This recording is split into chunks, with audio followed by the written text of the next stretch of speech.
This YouTube channel does not promote any violent, harmful, or illegal activities. All content provided by this channel is meant for an educational purpose only.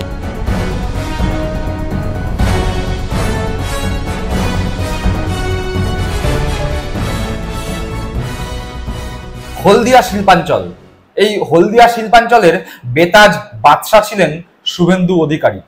হলদিয়া উন্নয়ন পর্ষদের মাথায় দীর্ঘদিন ধরে বসেছিলেন শুভেন্দু অধিকারী। সেখানে একটা গাছ থেকে পাতা পর্যন্ত তার অনুমতি ছাড়া পড়তো না। সেখানে বিভিন্ন কলকারখানায় নানান জিনিসপত্র লরি করে ঢুকতো, বেরোতো তার অনুমতি ছাড়া না। সেই হলদিয়াতেই বিজেপির বিধায়িকা হয়েছিলেন শুভেন্দু অধিকারী ঘনিষ্ঠ তাপসী মণ্ডল। ঘটনাচক্রে সেখানকার বর্তমান সাংসদ অভিজিৎ গাঙ্গুলির সঙ্গে বোঝাপড়ার বা তালমিলের অভাবে তাদের গোষ্ঠীদ্বন্দ্ব প্রকাশ্যে আসে এবং সেই তাপসী মণ্ডল সম্পূর্ণভাবে সার্জিক্যাল স্ট্রাইকের মতো তৃণমূল কংগ্রেসে যোগদান করলেন। ফলে শুভেন্দু অধিকারীর গড়ে ভাঙনের শুরুয়াত হলো। সেই ভাঙন এমন পর্যায়ে গেছে যে শুভেন্দু অধিকারী নিজের তড়িঘড়ি বৈঠকে বসেছেন যাতে নতুন করে আর কোনো বিধায়ক বা বিধায়িকা তার এলাকা অর্থাৎ পূর্ব মেদিনীপুর, পশ্চিম মেদিনীপুর থেকে দলত্যাগ না করে। কিন্তু শুভেন্দু অধিকারী যতই সচেষ্ট হন নিজেদের দল যে ভাঙছে সেই ভাঙন রোধ করার জন্য, শুভেন্দু অধিকারী বিলক্ষণ জানেন তার দল অর্থাৎ বিজেপি দ্রুত ভাঙবে। 26-এর আগে তাদের বিধায়কের সংখ্যা 50-এরও নিচে নেমে যেতে পারে। প্রসঙ্গত বলে রাখা ভালো যে 2021 সালে বিধানসভা ভোট যখন অনুষ্ঠিত হয়, তৃণমূল কংগ্রেস তৃতীয়বারের জন্য সরকারে আসে, বিজেপি তখন 77টি আসনে জয়লাভ করেছিল। তারপরে বিভিন্ন সময় দলে ভাঙন হয় এবং দল ভাঙতে ভাঙতে ভাঙতে ভাঙতে গতকাল তাপসী মণ্ডল যখন তৃণমূল কংগ্রেসে যোগদান করলেন তখন বিজেপির বিধায়কের সংখ্যা এসে দাঁড়ালো 65-তে। কিন্তু জানলে অবাক হবেন, তাপসী মণ্ডলের পরে এই মুহূর্তে আরো 8 জন বিধায়ক উত্তরবঙ্গ থেকে শুরু করে দক্ষিণবঙ্গ 8 জন বিধায়ক লাইন দিয়ে রেখেছে তৃণমূল কংগ্রেসে, যার জন্য শুধুমাত্র দরজা বা জানলা একটু ফাঁকা হওয়ার অপেক্ষা। শুভেন্দু অধিকারী থেকে শুরু করে সুকান্ত মজুমদার, তাদের কপালের ভাঁজ চওড়া হচ্ছে, তাদের মাথায় চিন্তা বাড়ছে, কপালে ঘাম জমছে। বিজেপির যে ভাঙন শুরু হয়েছে সেই ভাঙন রোধ করার জন্য তারা বারংবার দিল্লি ছুটে যাচ্ছে কিন্তু কিছুই করতে পারছে না। এই 8 জন বিধায়ক সরাসরি প্রত্যক্ষভাবে অথবা পরোক্ষভাবে তৃণমূল কংগ্রেসের উচ্চ নেতৃত্বের সঙ্গে যোগাযোগ রেখে চলেছেন। কবে এই 8 জন বিধায়ক তৃণমূল কংগ্রেসে যোগদান করতে চলেছেন, কারা এই 8 জন বিধায়ক, কোথা থেকে আসছেন এই বিধায়করা, সেই নিয়েই আজকে আমাদের পর্ব। আপনারা দেখছেন বঙ্গচক্ষু ইউটিউব চ্যানেল। আমি প্রতিবেদক সায়ন্তন চক্রবর্তী।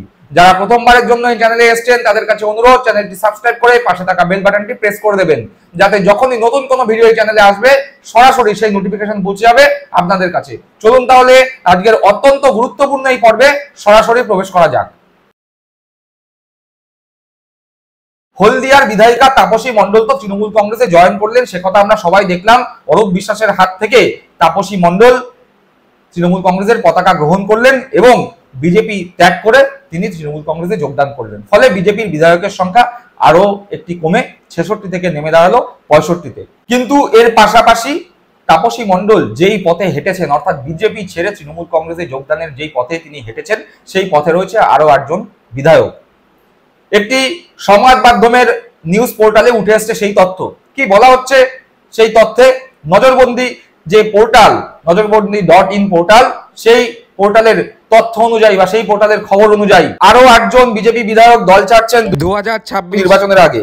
কে তালিকায়, অর্থাৎ আরো 8 জন বিধায়ক, যে কথা বলছিলাম আরো 8 জন বিজেপি বিধায়ক লাইনে রয়েছে যারা যখন তখন তৃণমূল কংগ্রেসের শুধু একটা মাত্র ইঙ্গিত বা একটা মাত্র ইশারায় তারা বিজেপি ছেড়ে তৃণমূল কংগ্রেসে যোগদান করতে পারেন। কি বিষয়, সেই দিকেই খেয়াল রাখবো আমরা, সেই দিকেই নজর রাখবো আমরা। উত্তরবঙ্গের কার্শিয়াংয়ের বিধায়ক বিষ্ণু প্রসাদ শর্মা প্রকাশ্যে বিজেপির বিরুদ্ধে কথা বলছেন এবং পৃথক রাজ্যের দাবি তুলছেন। তিনি সরাসরি দল ছাড়ার ইঙ্গিত দিলেও তৃণমূল যোগ দেবেন কিনা তা এখনো নিশ্চিত নয়। অর্থাৎ কার্শিয়াংয়ের বিজেপির বিধায়ক বিষ্ণু প্রসাদ শর্মা তিনি সরাসরি বিজেপির বিরোধিতা করছেন এবং তার মূল দাবি হচ্ছে আলাদা রাজ্য অর্থাৎ উত্তরবঙ্গকে নিয়ে যে আলাদা আলাদা রাজ্যের দাবি বিজেপি বারংবার জানিয়ে থাকে, সেই দাবি জানাচ্ছে কার্শিয়াং এর যে বিধায়ক বিষ্ণুপ্রসাদ শর্মা। কিন্তু এ কথা বলে রাখা যায় এখন থেকে যে বিষ্ণুপ্রসাদ শর্মা যদি আলাদা উত্তরবঙ্গের দাবি নিয়ে বিজেপি ত্যাগ করেন, তাকে তৃণমূল কংগ্রেস নেবে না। কিন্তু এই বিষ্ণুপ্রসাদ শর্মা যে বিজেপি ছাড়বেন এ কথা হলফ করে বলা যায়। উত্তরবঙ্গের কার্শিয়াং তো হলো, এবার উত্তরবঙ্গের আরো একটি আসন কালিয়াগঞ্জের বিধায়ক সৌমেন রায়, যিনি তৃণমূল কংগ্রেস আগে করতেন। 2021 ভোটের আগে তিনি বিজেপিতে গিয়েছিলেন, কালিয়াগঞ্জ থেকে ভোটে লড়ে বিধায়ক হয়েছিলেন। পরবর্তী ক্ষেত্রে আমরা দেখতে পেয়েছিলাম তিনি আবার তৃণমূল কংগ্রেসে যোগদান করেছিলেন। তৃণমূল কংগ্রেসে 1 বছর থাকার পরে তিনি পুনরায় বিজেপিতে গিয়েছেন। আবার সামনে 2026-এর ভোট, সেই কালিয়াগঞ্জের বিধায়ক সৌমেন রায়ের দলবদল নিয়েও তৈরি হয়েছে জল্পনা। কি বলা হচ্ছে এই খবরে, কালিয়াগঞ্জের বিধায়ক সৌমেন রায় আগে তৃণমূলে যোগ দিয়েছিলেন, পরে আবার বিজেপিতে ফিরে আসেন। তার আসল আনুগত্য বিজেপির প্রতি নাকি কোচবিহারের রাজবংশী নেতা অনন্ত মহারাজের প্রতি, তা নিয়ে সংশয় রয়েছে। অর্থাৎ এই কালিয়াগঞ্জের বিধায়ক সৌমেন রায় যাকে ফলো করেন বা যার প্রতি তার আনুগত্য, সেই অনন্ত মহারাজের অত্যন্ত ঘনিষ্ঠ এই সৌমেন রায়। অনন্ত মহারাজের সঙ্গে বিজেপির যখন সখ্যতা বাড়ে, সৌমেন রায় বিজেপিতে থাকে। অনন্ত মহারাজের সঙ্গে যখন বিজেপির খোটামুটি বাড়ে বা বিজেপির সঙ্গে দূরত্ব তৈরি হয়, তখন তিনি বিজেপি ত্যাগ করে তৃণমূল কংগ্রেসে যোগদান করেন। কিছুদিন আগে আমরা দেখেছিলাম যে অনন্ত মহারাজের সঙ্গে মমতা বন্দ্যোপাধ্যায় দেখা করেছেন, মমতা বন্দ্যোপাধ্যায়ের সঙ্গে অনন্ত মহারাজ কথা বলেছেন, যদিও সেটিকে সৌজন্য সাক্ষাৎকার বলে দুপক্ষই এড়িয়ে গিয়েছিল, কিন্তু তার মধ্যেও ছিল রাজনৈতিক কিছু চাল। আর এই রাজনৈতিক চালের ফলে যতই সৌমেন রায়কে শুভেন্দু অধিকারীর পিছনে বা পাশে দেখা যাক না কেন, কিন্তু জল্পনা খুব দ্রুত তৈরি হচ্ছে যে সৌমেন রায় কালিয়াগঞ্জের বিধায়ক, তিনি পুনরায় 2026 ভোটের আগে দল বদল করে তৃণমূল কংগ্রেসে যোগদান করতে পারেন। প্রতিবেদনের পরের অংশে বলছে, রাজ্যের অন্যান্য কয়েকটি জেলার বিধায়করাও বিজেপিতে অস্বস্তি বাড়াচ্ছেন। বিশেষত নদিয়া ও উত্তর 24 পরগনার মতুয়া সম্প্রদায়ের কয়েকজন বিধায়ক আগে বিজেপির প্রতি আনুগত্য দেখালেও বর্তমানে তাদের অবস্থান নিয়ে উঠছে প্রশ্ন। অর্থাৎ আমরা জানি নদিয়া এবং উত্তর 24 পরগনা, অর্থাৎ নদিয়া জেলার কিছু অংশ এবং উত্তর 24 পরগনার বনগাঁ বাগদা সহ বিস্তীর্ণ যে এলাকা, সেই এলাকা মতুয়া অধ্যুষিত। এবার মতুয়া যে ভোট, সেই ভোট মোটামুটি ভাবে আমরা সকলে জানি যে ঠাকুরবাড়ি কেন্দ্রিক। ঠাকুরবাড়ি আড়াআড়ি ভাবে দুটো ভাগে বিভক্ত, একটি ভাগ মমতা বালা ঠাকুরের, অন্যটি শান্তনু ঠাকুরের। এক্ষেত্রে বলে রাখা ভালো যে তাদের যে পারিবারিক যে দ্বন্দ্ব, সেই পারিবারিক দ্বন্দ্বের কারণেই তারা দুটি দলে বিভক্ত হয়েছে, অর্থাৎ তৃণমূল কংগ্রেস এবং বিজেপিতে তারা বিভক্ত। যদিও আপনারা সকলেই জানেন এই ঠাকুরবাড়ি পরিবারের দুই ভাই, অর্থাৎ মঞ্জুল কৃষ্ণ ঠাকুর এবং কপিল কৃষ্ণ ঠাকুর, দুজনেই তৃণমূল কংগ্রেসের হয়ে জনপ্রতিনিধি হয়েছিলেন। তারা দুজনেই তৃণমূল কংগ্রেস করতেন। পরবর্তীকালে পারিবারিক ঝামেলার কারণে মমতা বালা ঠাকুররা তৃণমূল কংগ্রেসে থেকে গেলেও এই শান্তনু ঠাকুররা বিজেপিতে জয়েন করে। অর্থাৎ তাদের যে বিজেপিতে যোগদান, সেই যোগদান যে শুধুমাত্র পারিবারিক যে দ্বন্দ্ব, পারিবারিক যে ঝামেলা, সেই কারণেই এ কথা সবাই জানে। তাই মনে করা হচ্ছে যে শান্তনু ঠাকুর সহ শান্তনু ঠাকুরের সঙ্গে সঙ্গে যারা রয়েছেন ঠাকুর বাড়ির, তারা যদি এই পারিবারিক দ্বন্দ্বের ঊর্ধ্বে উঠতে পারেন, বা মমতা বালা ঠাকুররা যে শান্তনু ঠাকুরদের সঙ্গে যে পারিবারিক দ্বন্দ্বে লিপ্ত রয়েছেন, সেই পারিবারিক দ্বন্দ্ব যদি মিটে যায় বা মিটানোর চেষ্টা করা হয়, সেক্ষেত্রে শান্তনু ঠাকুর সহ তার ভাই যারা বিজেপির জনপ্রতিনিধি, তাদের তৃণমূল কংগ্রেসে যোগদান শুধুমাত্র সময়ের অপেক্ষা। তার কারণ আমরা বারংবার দেখেছি মতুয়াদের ভারতবর্ষের নাগরিকত্বের যে বিষয়, সেই বিষয় নিয়ে শান্তনু ঠাকুর বারংবার সরব হয়েছেন এবং তিনি বলেছেন যে বিজেপি যদি মতুয়াদের নাগরিকত্বের বিষয়ে কোনো কথা না বলে, তাহলে তিনি সেই বিষয়ে আন্দোলন করবেন।